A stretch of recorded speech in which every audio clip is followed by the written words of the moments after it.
Hello વિદ્યાર્થી મિત્રો, આપ સર્વ વિદ્યાર્થી મિત્રોનું સ્વાગત છે આપણી તમારી મારી સર્વની સૌથી પ્રિય યુટ્યુબ ચેનલ આરએફની મોજમાં.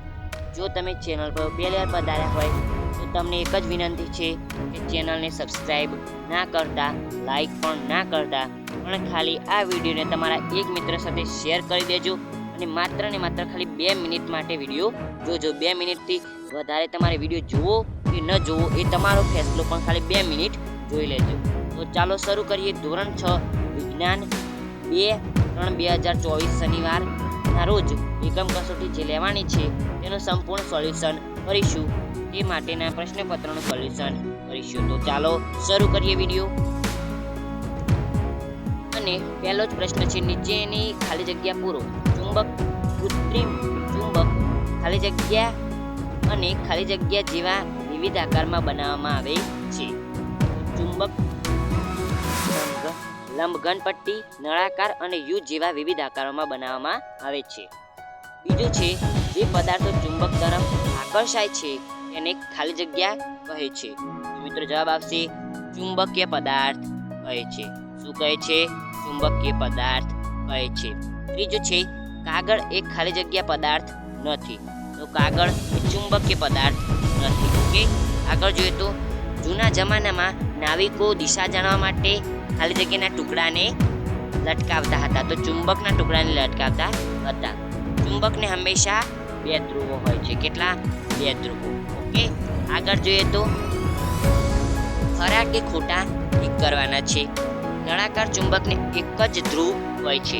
તો તે ખોટું છે. 2 ધ્રુવ હોય છે. કૃત્રિમ ચુંબકોની શોધ 20માં થઈ. ખોટું. ક્યાં થઈ હતી તમારે મને કમેન્ટના અંદર કહેવાનું રહેશે. આગળ જો ચુંબકના સમાન ધ્રુવો એકબીજાને અપાકર્ષે છે. તો સાચું, ખરું વિધાન છે. ઓકે, આગળ જોઈ લઈએ. જ્યારે ચુંબકને લોખંડની રજકણ નજીક લાવવામાં આવે ત્યારે મહત્તમ રજકણ તેના વચ્ચેના ભાગમાં ચોંટી જાય છે. ખોટું. આગળ જોઈએ તો ગજ્ય ચુંબક હંમેશા ઉત્તર દક્ષિણ દિશા તરફ નિર્દેશ કરે છે. તો સાચું, ખરું. આગળ જોઈએ તો કોઈ પણ સ્થળે પૂર્વ પશ્ચિમ દિશામાં જાણવા માટે હોકાયંત્રનો ઉપયોગ થાય છે. તો સાચું. અને રબર એ ચુંબકીય પદાર્થ છે. તો રબર એ ચુંબકીય પદાર્થ નથી, એટલા માટે ખોટું. આગળ જોઈએ તો ત્રીજો પ્રશ્ન છે, એવું જોવામાં આવ્યું કે પેન્સિલની અણી કાઢવાનો સંચો પ્લાસ્ટિકનો બનેલો હોવા છતાં ચુંબકના બંને ધ્રુવો વડે આકર્ષાય થાય છે. સંચાનો કેટલોક ભાગ બનાવવા માટે ઉપયોગ થયો હોય એવા પદાર્થનું નામ આપો. અને મિત્રો હા તમને કહી દઉં કે આ મોડેલ પેપર છે, અને મોડેલ પેપર પણ ના કહી શકીએ કારણ કે આ તો સ્વાધ્યાયના પ્રશ્નોનું સોલ્યુશન કરાવીએ છીએ. પણ મોસ્ટ ઓફ પ્રશ્નો તો સ્વાધ્યાયના અંદરથી જ હોય છે મિત્રો. ઓકે, તો આપણે સ્વાધ્યાયનું સોલ્યુશન કરીએ છીએ. તમારા એકમ કસોટીના અંદર જે 10મો પાઠ આવવાનો છે. કયો? 10મો પાઠ આવવાનો, સોરી 10મો, 11મો લખાઈ ગયું. 10મો પાઠ આવવાનો છે. એ પાઠના સ્વાધ્યાયનું સોલ્યુશન છે મિત્રો આ. અને તમે સ્વાધ્યાય દરેક પાઠના સ્વાધ્યાયનું સોલ્યુશન જોઈ શકો છો. આપણી ચેનલ પર મુકાઈ ગયું છે. તેની લિંક તમને ડિસ્ક્રિપ્શનના અંદર મળી જશે, અથવા તો કમ્યુનિટી પોસ્ટના અંદર મળી જશે.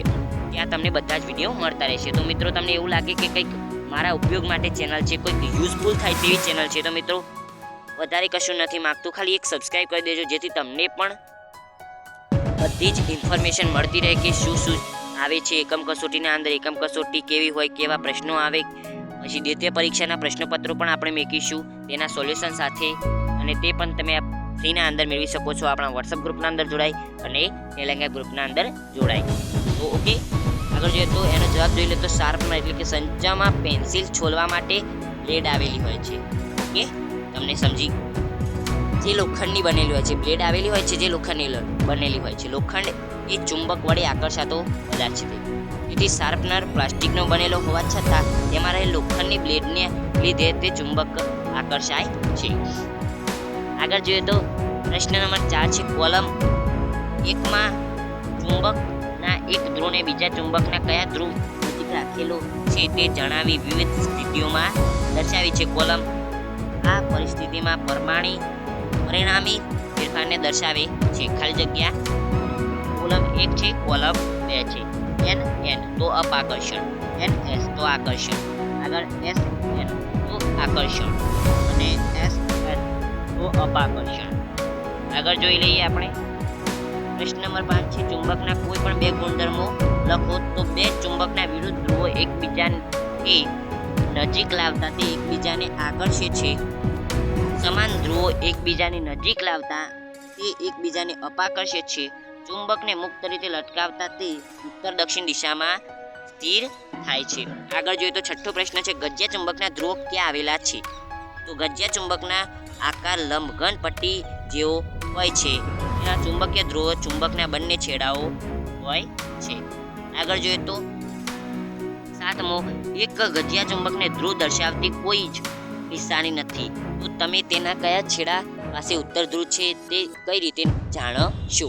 તો ધ્રુવો ન દર્શાવતા ગજ્યા ચુંબકને મુક્ત રીતે લટકાવતા તે હંમેશા ઉત્તર દક્ષિણ દિશામાં સ્થિર થાય છે. આ રીતે તેનો ઉત્તર ધ્રુવ નક્કી કરી શકાશે.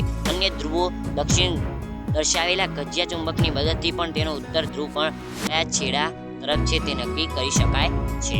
આગળ જોઈ લે તો આઠમો પ્રશ્ન છે કે તમને લોખંડની પટ્ટી આપેલ છે અને એનું ચુંબક કઈ રીતે બનાવશો? તો એની પણ પ્રક્રિયા વર્ણવેલી છે. આગળ જોઈ લઈએ આપણે દિશાએ જાણવા માટે હોકાયંત્રનો ઉપયોગ કઈ રીતે થાય છે? તો આગળ જોઈએ તો હોકાયંત્રમાં દિશા અંકિત કરેલો વર્તુળાકાર ચાંદો જોવા મળે છે. ચાંદા પર ચુંબકીય સોય સમક્ષિતિજ સમતલમાં ભ્રમણ કરી શકે તે રીતે ધરી પર ગોઠવેલી હોય છે. ચુંબકીય સોય હંમેશા ઉત્તર દક્ષિણ દિશામાં સ્થિર રહે છે. દિશાઓ જાણવા હોકાયંત્રને ફેરવી ચુંબકીય સોયના ઉત્તર ધ્રુવ પર ચંદા પર લખેલી દિશા ગોઠવવાથી હોકાયંત્રનો ચંદો સાચી દિશાએ દર્શાવે છે. આ રીતે કોઈ પણ અજાણ્યા સ્થળે હોકાયંત્રની મદદથી દિશા જાણી શકાય છે. આગળ જોઈ લઈએ પાણીના ટબમાં તરી રહેલી રમકડાની એક ધાતુની પટ્ટી હોડીની નજીક વિવિધ દિશાઓમાંથી ચુંબક લાવવામાં આવે છે.